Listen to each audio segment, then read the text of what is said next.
The crisis growing with Iran following that U.S. drone strike that killed Iran's top military commander. Millions of people taking to the streets of Iran to pay their respects to General Soleimani. And take a look, an ominous sign, this red religious flag raised over a mosque in Iran, a symbolic call to arms. That is a vow of vengeance. As President Trump touched down in Washington overnight, the fallout is spreading.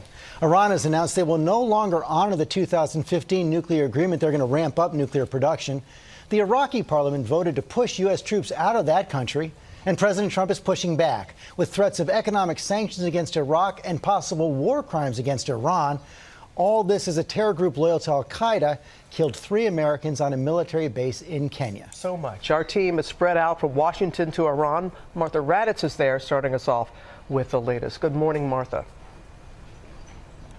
Good morning, Robin. I have been in the midst of anti-American protests in Iran before, but nothing like this. A powerful combination of grief and anger with shouts of death to America echoing through the streets around us.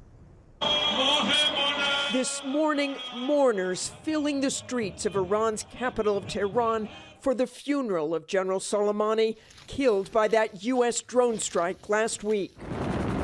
Aerial images capturing the sea of Iranians packing the streets to pay tribute to a man revered by many here.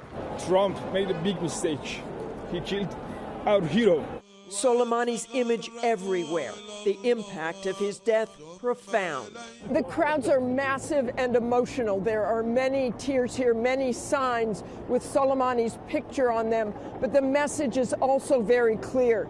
These people want revenge. Are we human or not? As we made our way through the streets of Tehran, people surrounding us, shouting death to America. We will have very hard revenge of Mr. Trump. Inside the funeral service, the emotion just as powerful. The supreme leader of Iran weeping and praying over a coffin draped in the Iraqi flag.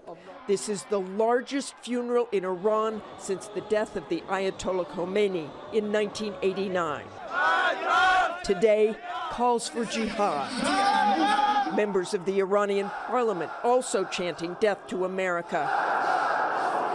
And a red flag symbolizing a declaration of war raised above an Iranian mosque on Saturday. Soleimani's replacement as head of the Quds force calling for revenge. The leader of Iranian-backed Hezbollah saying American soldiers and officers will be going home in coffins. And Soleimani's own daughter making a televised plea with Hezbollah to take revenge for the blood of her father. This morning, the Iranian government announcing they're suspending commitments to the 2015 nuclear deal, abandoning limits on enriching uranium and stockpiling nuclear fuel. This as Iraq has now voted to expel all American troops and submitting a complaint against the U.S. for violation of sovereignty to the United Nations.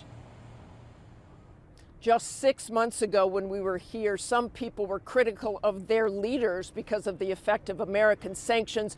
But today, for now at least, they are united against America. Robin? And Martha, as you know, we're already sending an additional 4,500 troops to the region. You kind of alluded to it earlier when you started your piece in saying you've never had this sense being there in Iran before like this, what's going on the ground. Well, exactly. I don't think people here want an all-out war, but they do want revenge for the death of Soleimani. But the next move is all up to Iran. Robin? Okay, Martha, thank you. Hi, everyone. George Stephanopoulos here. Thanks for checking out the ABC News YouTube channel. If you'd like to get more videos, show highlights, and watch live event coverage, click on the right over here to subscribe to our channel, and don't forget to download